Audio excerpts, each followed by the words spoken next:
Let's talk about love and marriage the way that God intended. A life experience, here we share it. The No Fruit Podcast. Tune in from any platform. No Fruit Podcast. We'll help your spirit transform.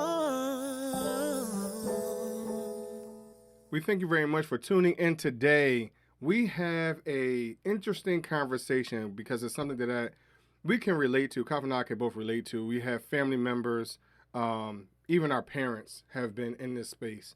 But we are talking to a boundaries coach, speaker, and founder and CEO of Higher Power Coaching and Consulting LLC, and host of the podcast Fragmented to Whole: Life Lessons from the 12-Step Recovery.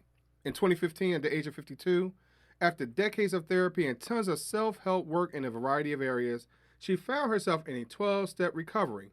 She's been in 2 such fellowships since then and has changed deeply and profoundly as a result. As a former addict and people-pleasing rescuer, she empowers people to thrive and take more control over their personal and professional lives by coaching them to build healthy boundary. She works with organizations in helping professions as well as women entrepreneurs to avoid burnout and reduce turnover. Her specialty is working with professional women who say yes when they really want to say no and neglect themselves because they're focused on others. Now, thank you very much for tuning in today. And I think we're going to have some fun on this show. And funny enough, she's right up the street. She lives up the street from us. Granted, it's 6 hours to 6 hours away, but it's up the street. But we thank y'all very much for tuning in. Barb Nangle, thank you for coming on the show.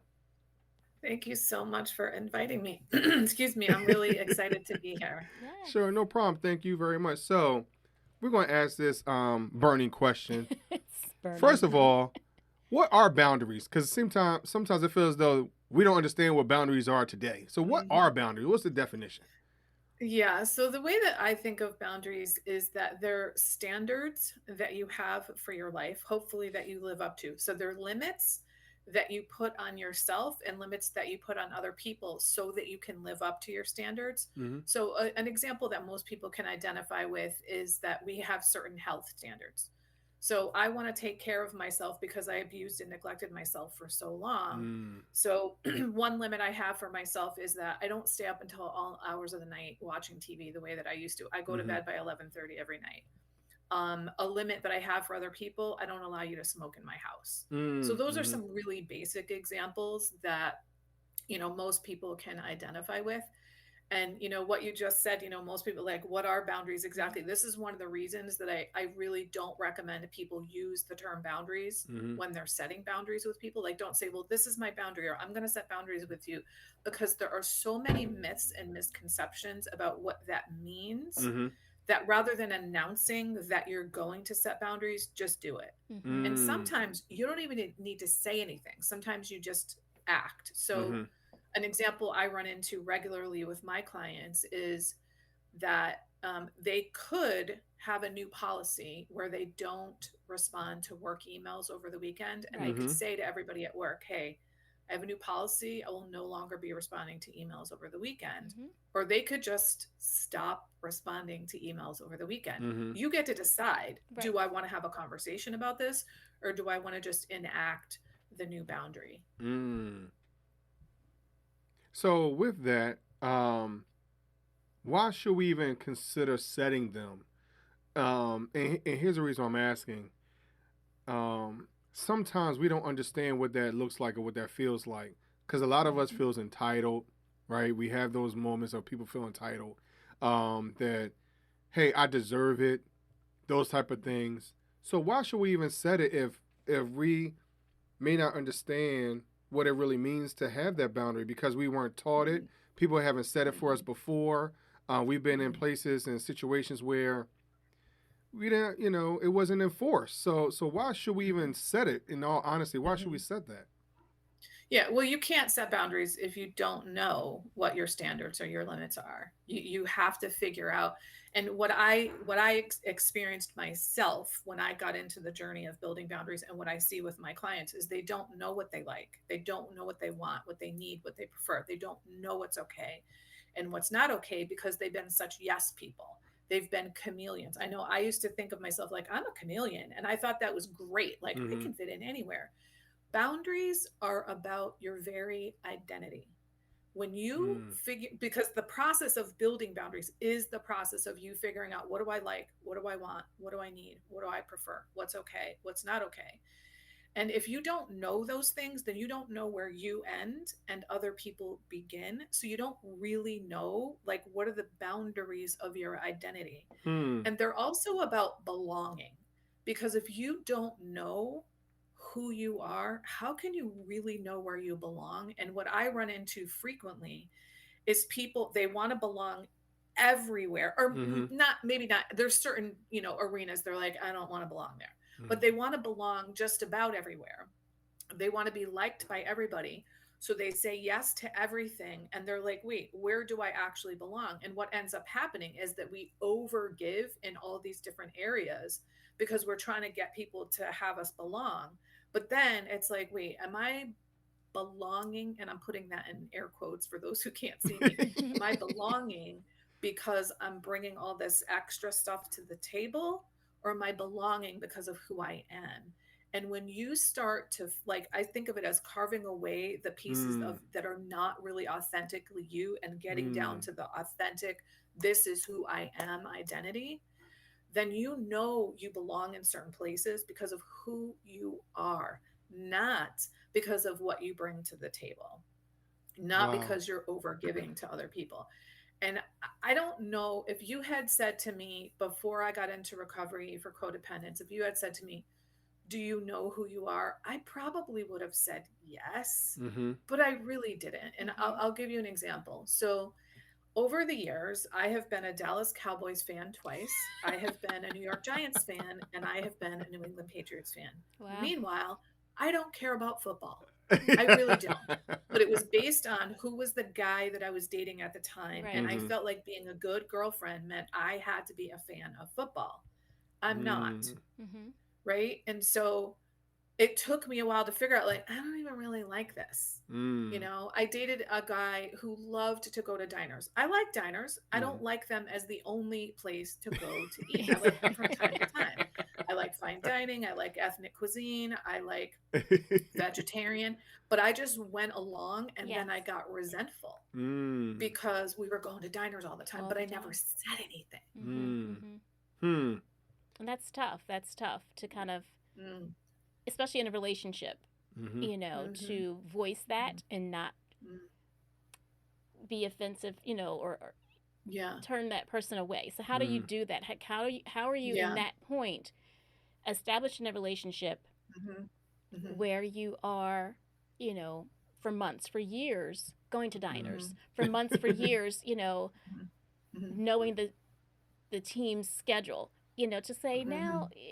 I've had a Hmm. wake up call, I've had an epiphany, I've just Hmm. this isn't really Hmm. me. How do you have that Yeah. conversation at that Yeah. point? Yeah. Well, the way that you just said it is a really good way to say it, but I do want to back up for a moment Mm-hmm. and say that there's a Chinese proverb that is relevant here, and it goes like this: the best time to plant a tree was 30 years ago. The Yeah. next best time is today. Mm-hmm. So the best time to set a boundary with someone was when you met them. Mm-hmm. The next best time is today, right? You Hmm. can't change the past. And the thing is, it's obviously a lot easier to set boundaries with people that you've just met because they don't know you. And so Mm-hmm. you're telling them, this is how you're going to interact with me, and this is how you can expect to interact with me. The difficult part is setting boundaries with people that you've had relationships with for a long time. So I think the way that you said it, Kay, was beautiful. Like, I've had this epiphany, and I've realized I actually don't really like football, and I'm fine with you continuing to do all the football things. Yes. I just don't want to participate. Mm-hmm. And so I'm going to do something else on whatever Sunday, Monday, like how many days a week is it now? I heard Thursday night football recently. I'm Yes. like, Yes. wait, Yeah. it's on Thursdays now? Yes.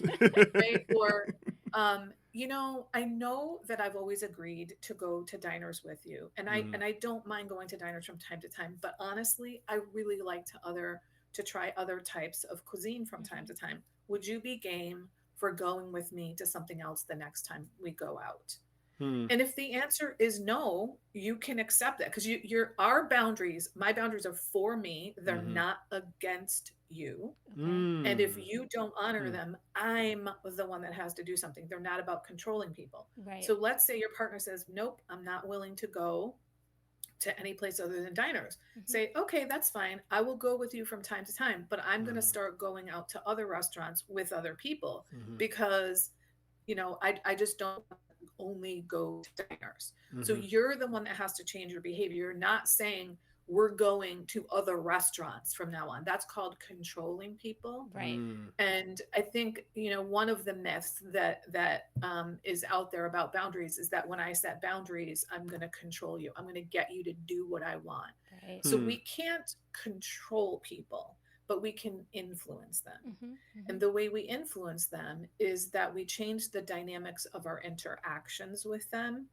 So there's a book by Harriet Lerner called The Dance of Anger, and she uses this Mm. metaphor of the dance, which I love. And she says this: if you're dancing with a partner and you suddenly change your steps of the dance, your Mm. partner must either change with you Mhm. or exit the dance. And that's what I'm talking about. So if Mm. your new boundary is, I will no longer be involved in family arguments, Mm. and your family still keeps coming with you complaining about the other family members, and you don't do it and you just keep doing the same thing you always did, then that wasn't really a boundary when you said, Mhm. I will no longer get in family Right. arguments. But if you say, as a reminder, I'm no longer getting involved in family arguments. Mm. And if they keep coming to you, just keep saying, in case you forgot, Mm-hmm. I'm no longer getting involved in family arguments. And you just keep saying it. Like, you can't stop them from coming to you and trying to rope you into the drama that maybe you've been involved in for decades. You Mhm. can't stop them from doing that. You can, like, try to persuade them Mm-hmm. to stop by being consistent. But if you're not consistent, what you're telling them, like, if you say 3 times, I'm not getting involved in family arguments, and then the fourth time you get involved, Mhm. you've just given them a mixed message. And what you've said to them is, my boundary, not really a boundary, Mm-hmm. Hmm. right? So they're not going to respect your boundary because you don't respect your boundary. So, Barb, what I'm hearing is it's a lot of self control, uh, and Yes. mindset change, which is difficult because Absolutely. we struggle so much with self control. Mhm. So, Yeah. what Yeah. tips do you have Mhm. on Oh, on that? excellent question. I have many. So one of my mantras with my clients is, and I actually tell them these are my top 5 rules for setting boundaries. You're going to laugh. Okay. Keep the focus on yourself. Keep the focus on yourself. Keep the focus on yourself. Keep the Mm, focus on yourself. Keep the focus on yourself. wow. And listen, I say it like that humorously and dramatically so Mhm. that you'll remember. And actually, I have 5 ways to keep the focus on yourself. But before I tell you what those 5 ways are, Mhm. here's why. When we have poor boundaries, we are typically focused out there on people, places, and things. Mm. Mm, So, number one, the energy is going in the outward direction. So, it's a drain. Number yeah. two, we can't control people, places, and things. So, Mhm. it's an endless drain. Mm, And when we're out focused out there, we're typically not focused at all in here. What's Mhm. interesting is when you take that energy and you put it inward toward you, you can actually control yourself. Now, some people might say, I can't control myself. Well, you have the ability right. to learn to control yourself. You cannot ever control other people. That's Right. never going to happen. But Mm-hmm. Right. maybe you can't control yourself right now, but you have the capacity to learn to do that. Yeah. And the way you're going to start is by keeping the focus on yourself. So the first way that I recommend is ask yourself, what do I want or need here? Like, I never asked myself that stuff Mm-hmm. before I got into recovery. Mm. Now, in the beginning, you're going to forget sometimes to ask yourself. And even when you ask yourself, you're not going to know. And then you keep asking yourself. And then eventually you'll be like, oh, I think I'd like to go to a Caribbean restaurant, Mm-hmm. Mm. right? It doesn't mean you're going to give that to yourself, but you keep asking. And then eventually you will start giving yourself the things that you want. A second way to keep the focus on yourself is mind your own business. So I don't Mm. know about any of you, but I used to go around doling out unsolicited advice Mm-hmm. to other people all the time. And, it's fine to be helpful to people, but please get their consent. So Right. Mm. ask, like, Mhm. are you looking for advice? Or, I had a similar situation. Would you like to hear about it? Right. Or better yet, rather than getting their consent, wait until they ask for your help. Mm-hmm. So Yeah. mind your own business. Like if you're in the workplace and you're doing someone else's job, that's not Right. your business, Right. right? So stay in your lane. That's a Mm-hmm. term we use in the workplace. A third way is to ask yourself, like, what might I do differently? So if you were involved in a certain kind of dynamic that's happening over and over again, especially if it happens in multiple areas of your life, Mm-hmm. Mm. you're the common denominator. Right. And this is not to beat you up. This is info, not ammo. It's information Mm-hmm. for you to Mm. learn, integrate, and grow from. It is not ammunition to beat yourself up. So, in other words, you're going to be curious. And I Mm-hmm. love curiosity because it takes you from judgment to like gathering information. Mm-hmm. Curiosity is neutral. So, what might I do differently? Like, if I don't like the way this keeps playing out, let me assume that there's something that I could do that could change things. So, Right. that's way number three. Way number four is asking yourself, wait a minute, whose feelings here? Whose feelings are these? Like, because I know for me, I felt permeable. I felt other people's feelings. Mm-hmm. Mm-hmm. And I felt the need to manage other people's feelings. So, for example, if Mm. somebody was upset, I felt like it was my job Right. to Mm-hmm. cheer them up. If people are upset, they get to be upset. Mm-hmm. They're their feelings, they're Mm-hmm. not your feelings. Now, if they say, hey, I could use some cheering up, absolutely. Right. But you could say, do you need to be cheered up? Mm. But like it's their feelings. And in terms of me feeling other people's feelings, I really don't know how it happened, but this happened for me. I've seen it in people in recovery. I've seen it repeatedly in my clients. There's something that happens as you get better and better and better at building boundaries where I don't know how to explain it, but I also Mm. don't know how to explain electricity. I just know that it happens. And it's like there's this energetic barrier that Mm-hmm. sort of develops around you whereby other people's stuff gets like energetically repelled. So Mm-hmm. I don't get penetrated by Right. other people's feelings Mm-hmm. Mm-hmm. the way that I used to. And then the fifth way of keeping the focus on yourself, which is my favorite, is to take really good care of yourself. So most Self-care. people with Yeah. poor boundaries who are focused out there all the time completely neglect themselves, Mm-hmm. maybe even abuse themselves. I know that I did that. And so it goes like this. I don't know if either of you have ever heard of Ashley Kirkwood. She wrote the book Speak Your Way to Cash. She's Oh yes, I've amazing. heard the book. Yeah. She says this: or from the overflow. Mm-hmm. Well, the Mm. only way you're going to have overflow is if you fill your cup first. So you're not pouring from the cup. Mm-hmm. Mm-hmm. You got so much overflow that you're pouring from the overflow so that your cup is always full. Full. Right. And I used to think that it was selfish. And I want to address that word in a moment, the word Mm. selfish, that it was somehow selfish to take care of myself. And listen, I'm not a mom and I've never been married. And I felt that way. I can't even Mm. imagine what it's like for women who are married and have children. Yeah. Mm-hmm. Yeah. And especially single moms. Like what must Right. that Right. that feel Mhm. like? Like you have to sacrifice yourself. And we've been taught somehow that it's noble to self-sacrifice. Mm-hmm. And so what we're doing is teaching other people, I'm expendable. And if you're a Mm. mom, you're teaching your children when you grow up, especially daughters, you will be expendable too. Well, nobody is expendable. Mhm. And there's a reason why when you fly on an airplane, they tell you at the beginning of the flight, if the oxygen mask pops down and you're helping someone, put the mask on yourself first Right. Yeah. Yeah. before the person you're aiding. And that's because if you're passed out, you can't help them. Right. So when you are pouring from the overflow, you have an enormous amount of energy to give to other people. And Mhm. think about it. Who would you rather receive from someone? Someone who is at their wits' end and trying to pour from an empty cup and resentful because they're giving so much, Mm-hmm. or someone who takes really good care of themselves and are giving from a place of abundance? Like, of Mm. course, we'd rather receive from the second person. Right.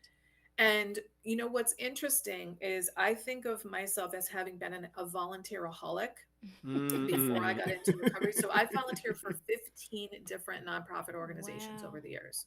So those organizations are filled with people like former me. Mm-hmm.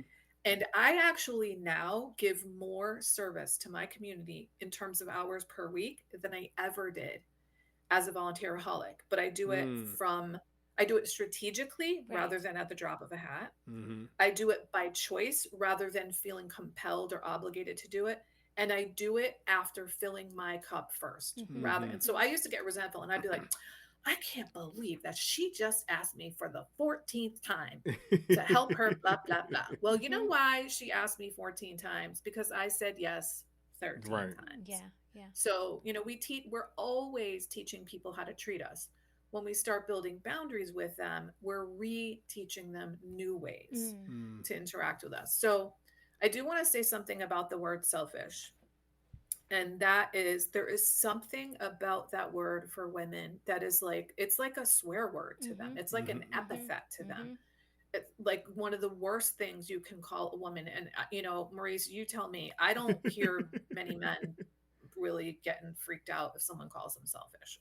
It's just not too many that I see. But women, it's almost like the worst thing you can say to a woman and the worst thing that she can think about herself. And sometimes, occasionally I'll have a client who'll say something like, oh, I don't want to turn into a selfish, blah, blah, blah, self-centered, whatever.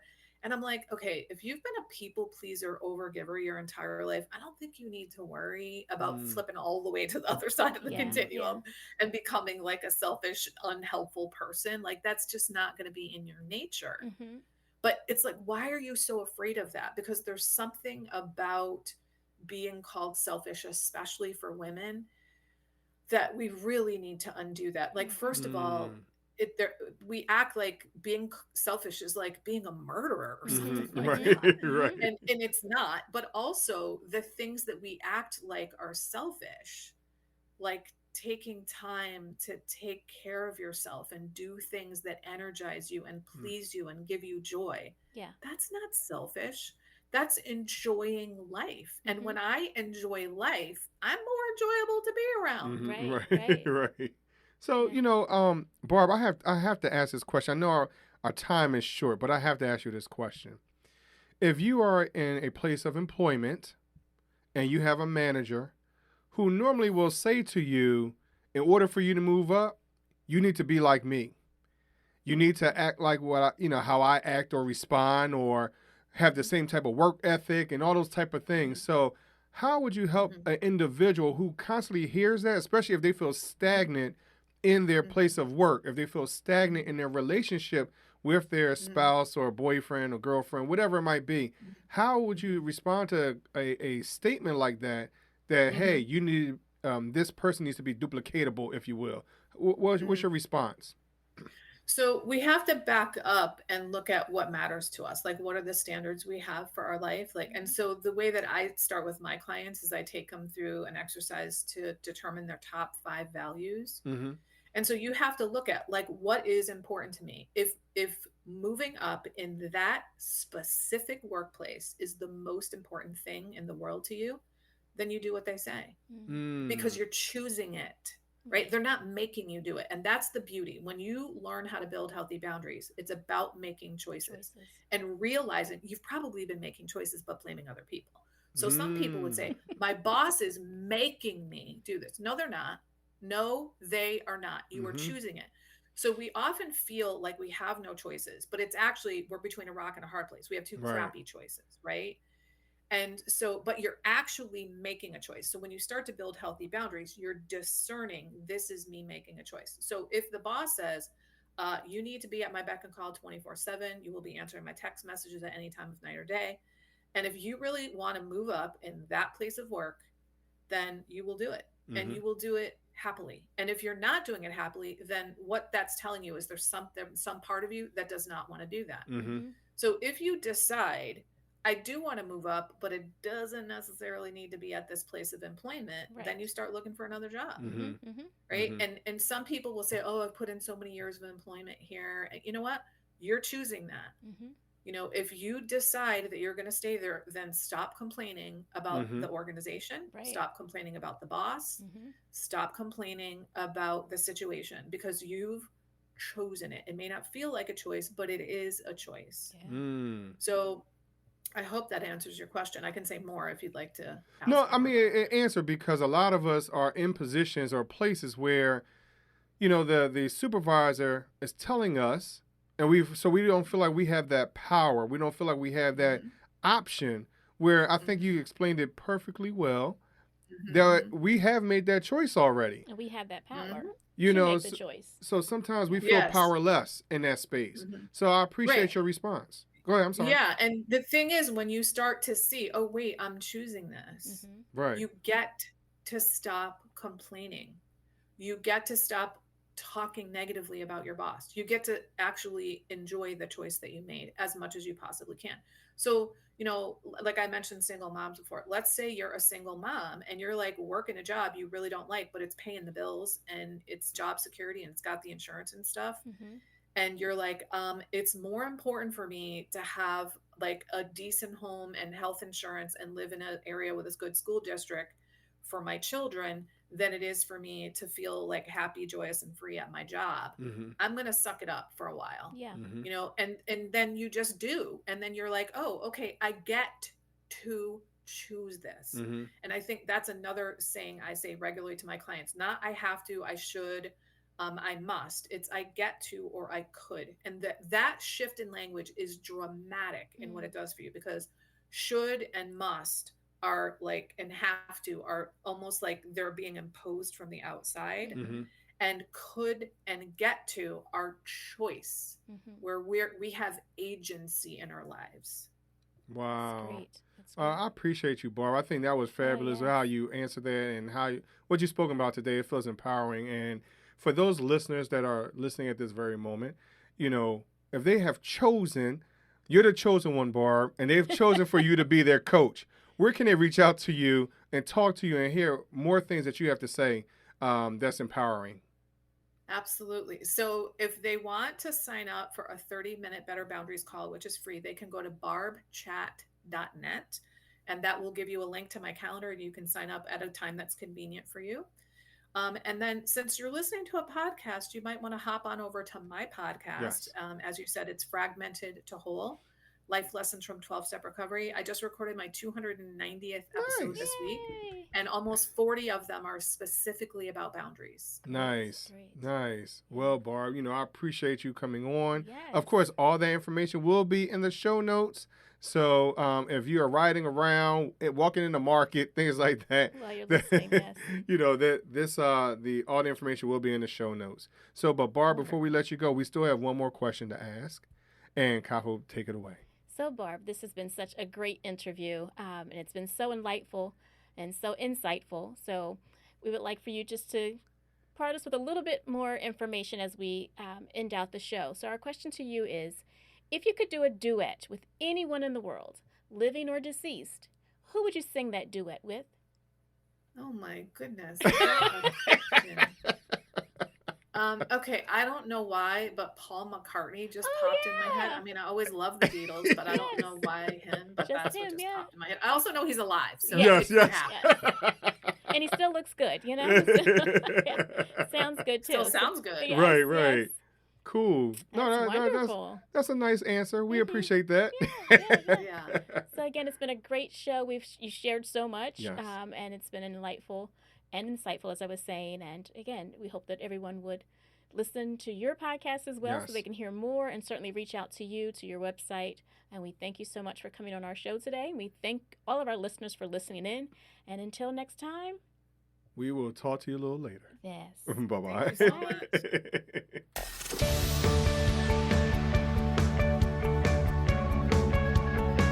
This week's episode has come to an end. But the fun doesn't have to stop here.